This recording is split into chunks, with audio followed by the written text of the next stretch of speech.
बेच क्यों रहे हैं, दिमाग में बराबर ध्यान रखिए। मीर जाफर ने इस देश को क्यों बेचा था? कुर्सी के लिए, पैसे के लिए। दो ही चीजें चाहिए हर एक नेता को, या तो कुर्सी चाहिए या तो पैसा चाहिए।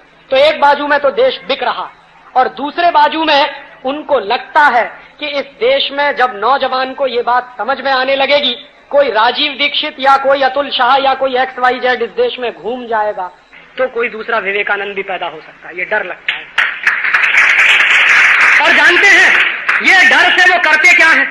उनको बराबर विदेशी कंपनी वालों को, विदेशी ताकत वालों को इस बात का डर है कि हिंदुस्तान की माटी में ऐसी कुछ खासियत है कि यहाँ कोई भगत सिंह हो जाता, कोई चंद्रशेखर हो जाता, कोई उधम सिंह हो जाता, कोई विवेकानंद हो जाता, कोई दयानंद हो जाता, कोई कुछ हो जाता। ये माटी की खासियत है। ये माटी कभी वीर विहीन नहीं रही है। हजारों साल से इस देश का यही इतिहास है। तो उनको डर लगता है। तो उस डर को उन्होंने खत्म करने के लिए जानते हैं क्या किया? उनका सीधा सा फॉर्मूला है कि हिंदुस्तान का कोई भी नौजवान स्वामी विवेकानंद ना होने पाए, हिंदुस्तान का हर नौजवान माइकल जैक्सन हो जाए, उसकी तैयारी वो करते हैं।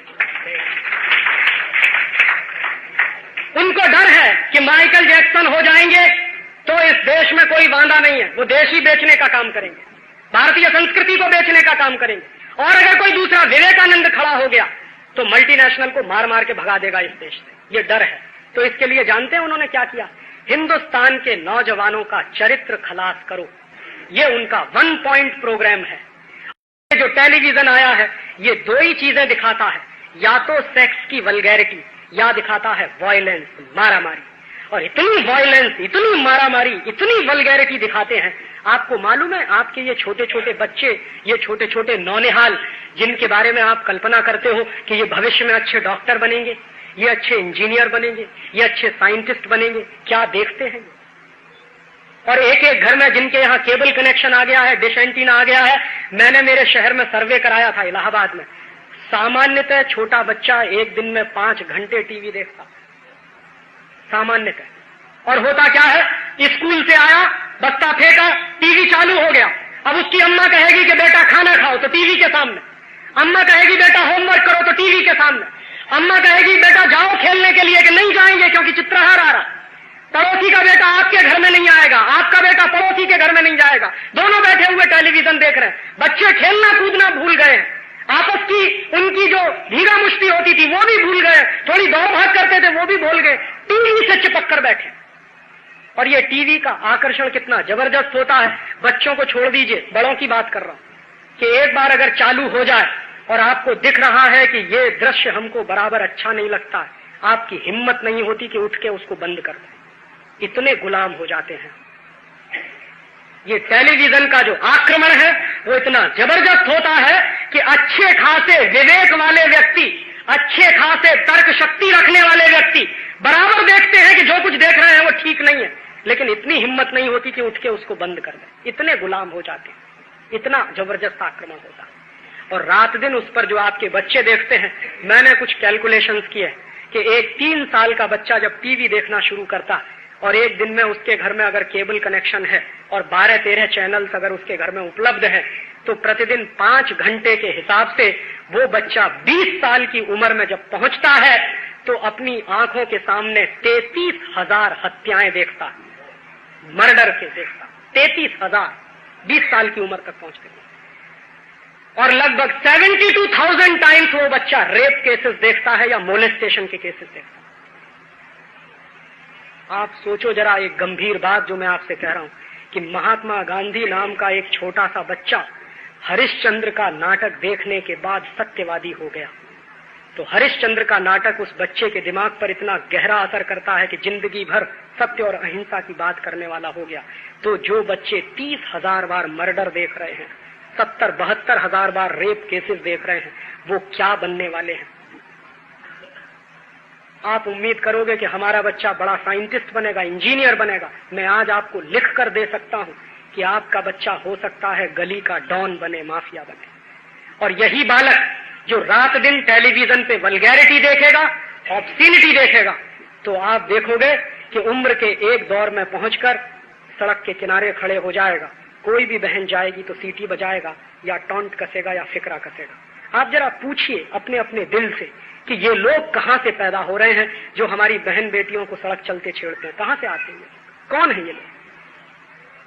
और इतनी हैवानियत और इतने राक्षसीपन वाले व्यक्ति जो 5 साल की बच्ची को नहीं छोड़ते, 10 साल की बच्ची को नहीं छोड़ते, 15 साल की बच्चियों को नहीं छोड़ते, कहां से आते हैं?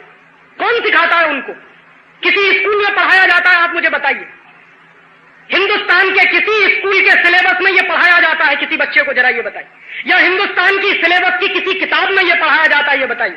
किसी स्कूल में नहीं पढ़ाया जाता, घर में कोई सिखाता नहीं है उनको, उसके बावजूद ये सीखने वाले लोग कहां से आ जाते हैं? 2 ही कारण है, या तो टेलीविजन या तो सिनेमा। और इस सिनेमा और टेलीविजन का असर क्या होता है मैं आपको शेयर कर सकता हूं। मैं अक्सर छोटे छोटे बच्चों से बात करता हूं। एक बार मेरे एक मित्र हैं, अहमदाबाद में रहते हैं, उनका 3 साल का बच्चा, उससे मैंने पूछा कि बताओ तुम्हारा हीरो कौन है? कहने लगा संजय दत्त। तो मैंने कहा क्यों? भगत सिंह नहीं है कि नहीं है? चंद्रशेखर नहीं है कि नहीं है? स्वामी विवेकानंद नहीं है? नहीं है। इनमें से कोई मेरा हीरो नहीं है, मेरा हीरो है संजय दत्त। मैंने कहा क्यों है तुम्हारा हीरो संजय दत्त? कहने लगा राजीव अंकल, वो 25 मंजिल की इमारत से जब कूदता तो उसको कभी चोट नहीं आती, उसके कपड़े भी नहीं फटते कभी। और वो जो संजय दत्त नाम का आदमी है, जब मोटरसाइकिल लेके चलता है तो दीवार तोड़ के निकल जाता। मोटरसाइकिल नहीं टूटती, संजय दत्त का सिर नहीं टूटता, दीवार टूट जाती। फिर कहने लगा अंकल, वो इतना ताकतवर है कि एक विलेन को घूसा मारे तो विलेन धराशायी हो जाता। तो उस बच्चे से मैंने पूछा कि भाई तुम्हारा हीरो अगर इतना ताकतवर है तो 2 साल तक बंबई की आर्थर रोड जेल में बंद क्यों था?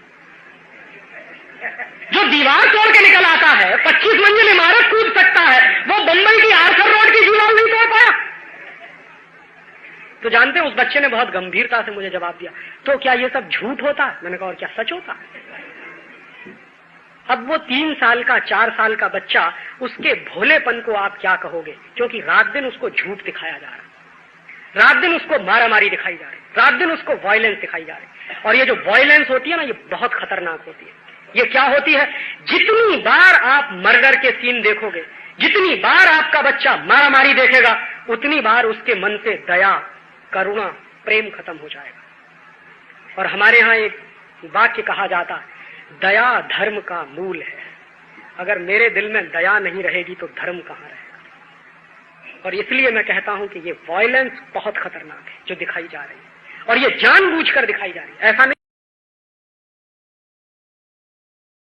ये उनका 1 पॉइंट प्रोग्राम है, और इस 1 पॉइंट प्रोग्राम के लिए वो जी टीवी लेकर आए हैं, CNN लेकर आए हैं, स्टार टीवी लेकर आए हैं, प्राइम स्टार आया है, प्लस 21 आ गया है, वगैरह वगैरह 14-15 टेलीविजन चैनल इस देश में है।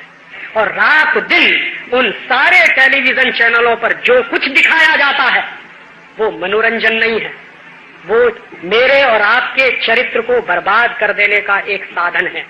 और जिसके भी घर में घुसो, पूछो कि भाई क्या करते हो, तो कहते राजीव भाई दिन भर काम करते हैं, थक जाते हैं, तो कुछ तो मनोरंजन चाहिए। तो ठीक है, मनोरंजन करो। तो क्या करते हैं मनोरंजन? छोटे छोटे बच्चे बैठे हैं, उनके साथ उनके मम्मी पापा बैठे हैं, उनके साथ उनके दादा दादी बैठे हैं, उनके साथ उनके नाना नानी बैठे हैं। 3-3 पीढ़ियां एक साथ बैठी है, और टेलीविजन पे क्या चल रहा? ATN पर क्या आता है? चोली के पीछे क्या चीज बड़ी है, मस्त मस्त। और आप मुझे अपने दिल पे हाथ रख के कहो कि चोली वाला गाना सुनकर आपका मनोरंजन होता है या कुछ और होता? चीज बड़ी है मस्त मस्त वाला गाना सुन के आपका मनोरंजन होता है या कुछ और होता? और ये बात मैं खासकर नौजवानों से और बच्चों से कह रहा हूं कि तुम जरा अपने दिल पे हाथ रख के मुझे बताओ कि अगर मान लो मेरे सामने मेरी मां खड़ी, तुम्हारे सामने तुम्हारी मां खड़ी है, और टेलीविजन पर गीत आता है तेरी चोली के पीछे क्या है, अपनी मां से पूछने की हिम्मत है तेरी चोली के पीछे क्या है? मान लो हमारे सामने हमारी बहन खड़ी जो हर साल मेरी कलाई पे राखी बांधती है और मेरे लिए दुआएं करती है भगवान से, वो बहन मेरे सामने खड़ी है और गीत आ रहा हो, तू चीज बड़ी है मस्त मस्त। अपनी बहन से ये पूछने की हिम्मत है, तू चीज बड़ी है मस्त। और जो गीत हम हमारी मां के सामने नहीं गा सकते, जो गीत हम हमारी बहन के सामने नहीं गा सकते, वो गीत इस देश के बच्चों को क्यों दिखाए जाते? जो गीत लिखने वाले हैं उनके बारे में तो मैं मान सकता हूं कि उन्होंने आत्मा बेचा है, शरीर बेचा है, सब कुछ बेचा।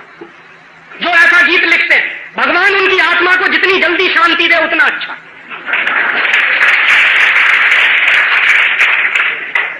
लेकिन उससे ज्यादा जो मुझे दूसरा गुस्सा आता है कि घर घर में जहां अभी भी भारतीय संस्कृति की बातें कही जाती हैं, जिस देश में मुझे बचपन से यह सिखाया गया यत्र नार्यस्तु पूज्यन्ते रमन्ते तत्र देवता, अभी उसी देश में मुझे कोई कहता है तू चीज बड़ी है मत मत। अभी उसी देश में कोई कहता है मुझे कि चोली के पीछे क्या। और इस देश में संस्कृति का कबाड़ा हो गया है। जब मैं देश के नौजवानों को ये गाते हुए सुनता हूं, मेरा दिल तो ये कहता है कि इस देश के नौजवानों को गाना चाहिए मेरा रंग दे बसंती चोला, लेकिन गा रहे हैं चोली के पीछे क्या है। ये संस्कृति का नाश हो रहा है, ये मनोरंजन नहीं हो रहा। और ये घर घर में आग लग रही है, सुलग रही है, अभी लगी नहीं है।